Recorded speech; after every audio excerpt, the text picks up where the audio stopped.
You ever fall so hard for someone, you start dreaming about forever? I mean, really believing they're your person.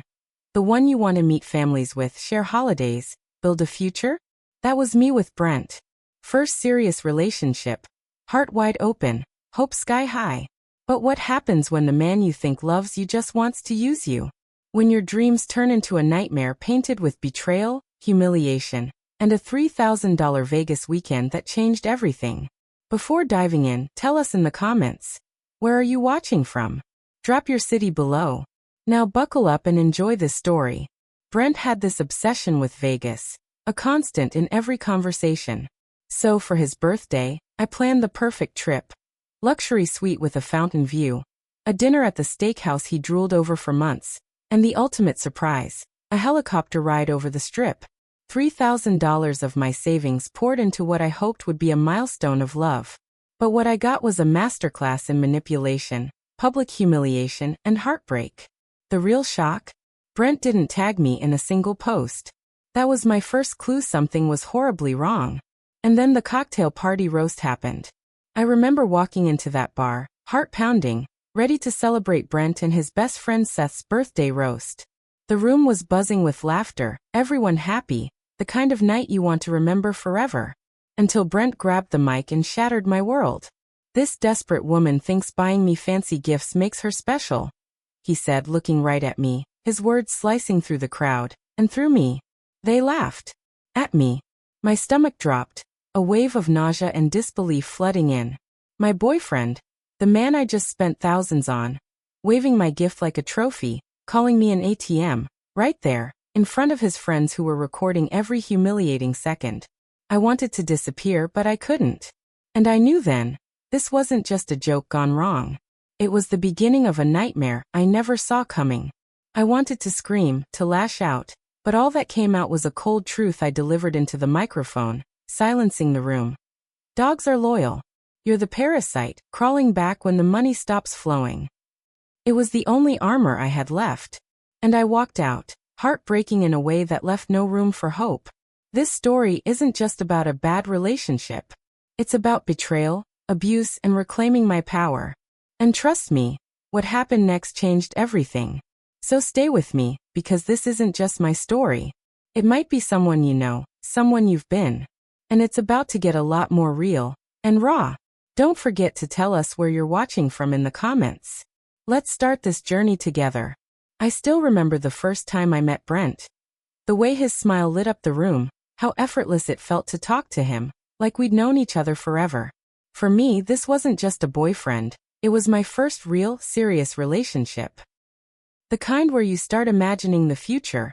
Holidays with his family, lazy Sunday brunches, maybe even a home together someday. I was head over heels. He was everything I thought I wanted. Or so I believed. But love, real love, is supposed to lift you up, right? Not slowly unravel you from the inside out. Early on, there were whispers of something I tried to ignore. Little signs, small silences, moments when I caught a flicker of something dark behind his eyes. Like the time my best friend, Yasmin, pulled me aside and said, "Are you sure he's treating you right?" "I don't know. It feels off sometimes." I brushed it off. How could I not? Brent was charming, funny, and he made me feel special, most of the time. Yet beneath that charm, something was cracking. Brent always talked about Las Vegas, not just interested, obsessed. Instagram stories flooded with flashy casinos and neon lights. Flights and hotels became his fantasy more than any moment we shared. I didn't mind. I wanted to share that dream with him. I wanted to be his girl, his partner in all the adventures that life had to offer. But slowly, the line between love and control began to blur. I started to notice the little things, Brent's sudden mood swings, his irritation when I asked about his plans, the way he laughed off my feelings as too emotional. I caught him scrolling through his phone late at night, hiding messages. The cracks in our perfect picture were becoming impossible to ignore. Sometimes late at night, lying awake alone, I'd ask myself, was I imagining it? Was my love blinding me to his true self? The tension between what I hoped for and what I saw grew heavier, suffocating. And then there was Brent's circle, his friends Simon, Ricky, and Seth. Men I tried so hard to like because they were important to him. But they always seemed to be watching, judging. At a dinner once, Simon joked a little too harshly about how I spoiled Brent, and Ricky laughed along, eyes narrowing.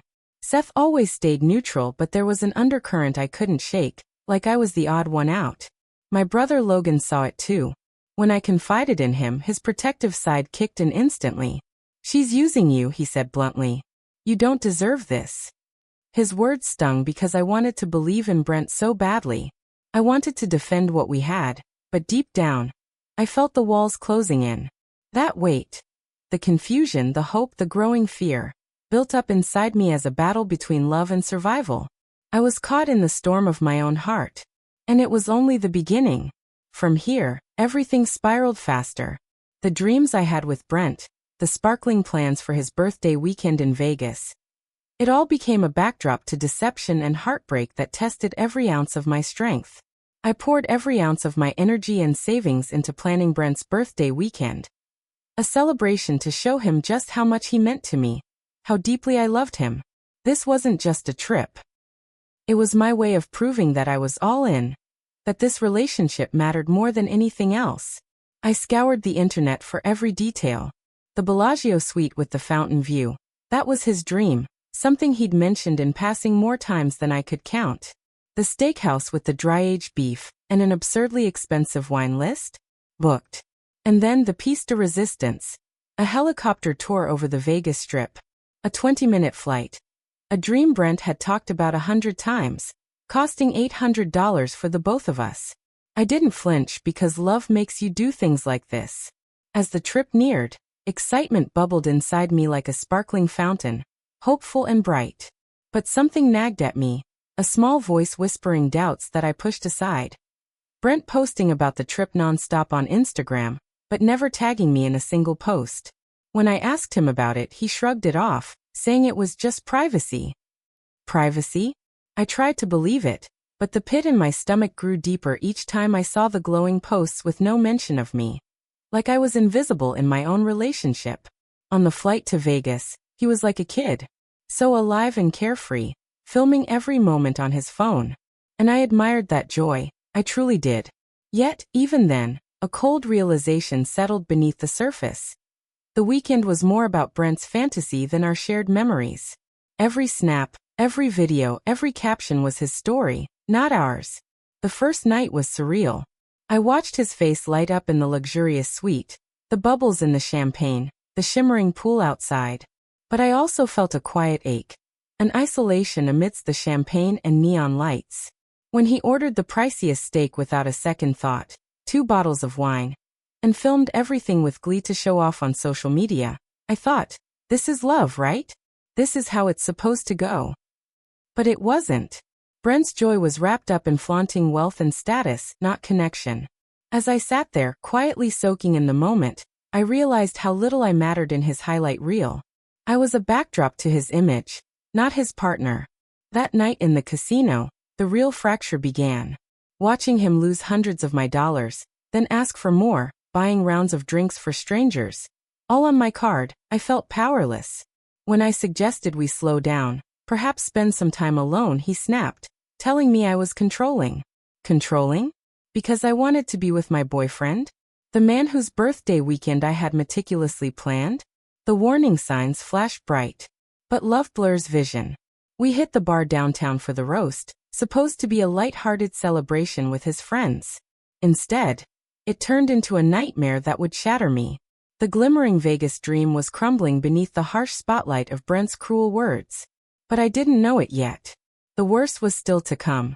I never imagined a birthday weekend could unravel into the darkest chapter of my life. That evening at Seth's birthday roast, what was supposed to be laughter and celebration, turned into a public execution of my dignity. Brent took the microphone. And that's when the nightmare turned real. He paused, scanning the room with a sneer I hadn't seen before. Then he looked directly at me and said, "Hold up. I got something to say about desperate women." The room fell silent for a heartbeat before his words crashed down like hailstones. "This desperate woman thinks buying me fancy things makes her special. Fake Paris helicopter rides and overpriced steak. She treats me like her little purse dog." The laughter exploded. Not just from his friends but from strangers around us who could sense the cruelty laced in his tone. My heart sank. My face burned. Hot tears threatening to spill. But I forced myself to stay put. Humiliated, stunned, betrayed. And it didn't stop there. Brent pulled out the helicopter tickets from his wallet, waving them like proof that I was some naive tourist, a basic tourist with more money than sense. His friends Simon and Ricky, already drunk, egged him on, laughing and filming the scene. Ricky even raised his beer for a toast. Bro, just dump her already. What hurt the most wasn't the words, it was the audience. The fact that the man I loved, the man I spent thousands of dollars on, was parading my generosity as a joke to his friends. The man who should have protected me was instead tearing me down publicly. I sat frozen for a moment, the weight of my heartbreak pinning me to the chair. But then something inside snapped. I stood, walked over, and took the microphone from him, voice steady though my hands shook. You're right about one thing, I said loud enough for everyone to hear. Dogs are loyal, but parasites like you only crawl back on their knees when the money stops flowing. The room went silent, shock rippling through the crowd. And with that, I walked out with what little dignity I had left. But Brent wasn't done. The next days were a relentless storm of calls, messages, and appearances at my workplace. Each attempt to manipulate, apologize, and control. His friends even started reaching out, expecting me to foot the bill for Simon's bachelor party. A party I never agreed to support. Simon, Ricky, Seth, they were all part of his world, and now part of my nightmare. The very people who should have supported me instead became actors in this cruel play Brent wrote. And when Brent invaded my personal space, breaking into my apartment through the fire escape window, I realized this wasn't just emotional abuse. It had become dangerous. Everything I thought was safe, my home, my sanctuary, was shattered one ordinary Tuesday evening. I was cooking dinner, the smell of marinara sauce filling the air, music playing softly in the background. The kind of normal night that made me believe, just for a moment, I could breathe. And then the sound, a faint noise from the living room. At first, I told myself it was nothing. Maybe the neighbors. But the noise came again, closer, deliberate. Heart pounding. I turned around and saw him. Brent. Standing in my living room, rifling through my things like he owned the place. My place. I wanted to freeze, scream, run, all at once. But all I could do was demand in a trembling voice. How did you get in? He just smiled that sick, casual smile and said, through the fire escape window. As if this was normal behavior, like breaking into someone's home was just another step in a twisted dance we were supposed to share. That moment, I can never forget the rush of terror that flooded every inch of my body.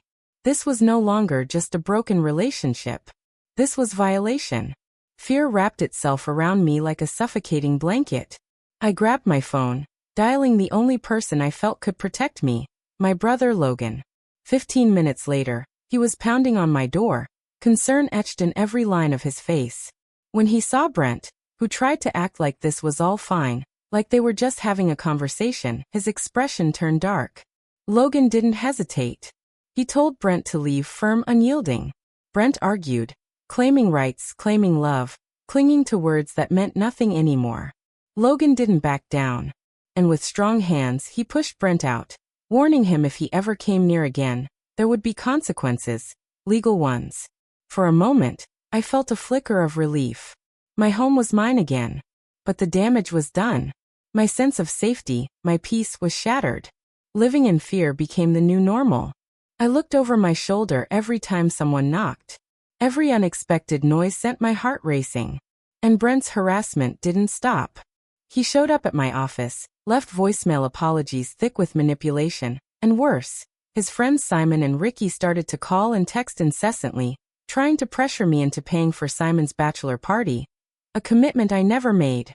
Even worse, these men, the so-called friends, began spinning stories to paint me as the bad guy, the crazy ex, the manipulative woman holding their fun hostage. Lies crafted with cruel precision, echoed by hundreds online. Every day blurred into a battle, not only against Brent but his entire circle, who had become complicit in destroying my life. Yet through the chaos, something fierce grew inside me. A fire fueled by betrayal and fear but burning for survival and justice. The moment I discovered the TikTok video was like being hit by a freight train. It wasn't just any video. It was a carefully crafted narrative painting me as the villain, the gold-digging, manipulative ex who had destroyed innocent lives. Using private photos from my relationship, Brent and his friends, Simon and Ricky, turned my life into public entertainment. I remember staring at my phone, breath caught, as hundreds of people called me names I'd never imagined. Comments flooded in accusing me of being desperate, crazy, and even dangerous. Strangers judged my every move, using my pain as validation for their own misogyny. I felt exposed, trapped under a microscope that magnified my worst moments. My heartbreak turned to social currency for others' amusement. My coworker Jill saw my pale face and trembling hands. She handed me water and sat me down. It was the first time I admitted how deeply this was breaking me. The fear wasn't just about the video. It was about what it could mean for my future. What if my boss saw it? What if family and friends believed the lies? What if this destroyed my career, my reputation? I knew I had to fight back, not just for me, but to reclaim my dignity. That's when I decided to confront Simon's family, driving to their suburban home to show them the video and expose the cruelty behind it. Meeting Simon's parents was surreal. His mother's face went white as she watched the video, horror dawning in her eyes. They immediately confronted Simon, who was terrified to see me sitting there beside his mother. His father, clearly furious, demanded the video be taken down immediately and warned Simon of real consequences if he didn't comply. Within hours, the video was deleted and apologies started rolling in, but the damage lingered. The digital scars of betrayal cut deep. Meanwhile, Brent's harassment continued as he and his friends bombarded me with calls and messages, each one more desperate, more manipulative than the last. Ricky's final voicemails broke my heart, his voice trembling as he thanked me for exposing the truth, grappling with his own betrayal. The social fallout wasn't just a battle online, it spilled into life. Neighbors whispered, work became a minefield, and I was forced to rebuild not just my reputation but my confidence in a community that had turned its back on me. But amidst the chaos, a fierce resilience took hold. I wasn't just a victim, I was a fighter. And the next chapter is about exactly that. The confrontation, the revelations, and the painful but powerful steps toward reclaiming my life. Just when I thought Brent's cruelty had run its course, the truth hit me like a tidal wave. He was cheating. And not just with anyone. It was Samantha, Ricky's girlfriend. The same Samantha he'd been sneaking around with long before our Vegas trip, before any of the public humiliation or heartbreak. I remember the shock crashing through me, disbelief warring with rage and heartbreak. How could he accuse me of being unfaithful when he was betraying all of us? The layers of betrayal ran so deep it was suffocating. My ex, my former friend Ricky, and his girlfriend all entangled in lies and deceit behind my back. The day I sent Ricky the video, capturing Brent's flirty moments with Samantha, was the day everything exploded. Ricky's voicemail broke my heart. Tears, thanks, and disbelief. The confrontation that followed shattered their friendship and his relationship. Brent called me that final time, furious but defeated. He yelled about how I'd ruined everything. I calmly told him I hadn't ruined anything. I simply revealed the truth he'd tried to bury. When I asked if he'd been cheating during Vegas, the silence was deafening, followed by a quiet confession that they'd kissed the night before the trip. That admission was the last piece of the puzzle. While I was pouring my heart and money into a future together, he was already living a lie. The fantasy he sold me was nothing but smoke and mirrors. Yet here is where the story shifts, from the pain of betrayal to the power of reclaiming my life. I blocked his number that day, and began piecing myself back together. I reached out to friends like Yasmin, leaned on my brother Logan, and sought therapy to heal the wounds Brent left behind. Every day was a battle, a push and pull between anger, sadness, and hope. And slowly, the darkness lightened. I found strength in my own story, in the lessons learned, and the future I still believed in. I started to see a life beyond Brent. A life filled with real love, respect, and peace. This journey wasn't easy. It involved forgiveness, not for him, but for myself. It involved rebuilding trust, not just in others, but in myself. And sometimes, The hardest part was simply letting go. As this chapter closes, I'm not just surviving, I'm thriving. And to anyone watching who's walking through their own storm, know this. Sometimes the worst endings lead to the most beautiful beginnings. Thank you for listening to my story. Stay strong, and always fight for your happiness.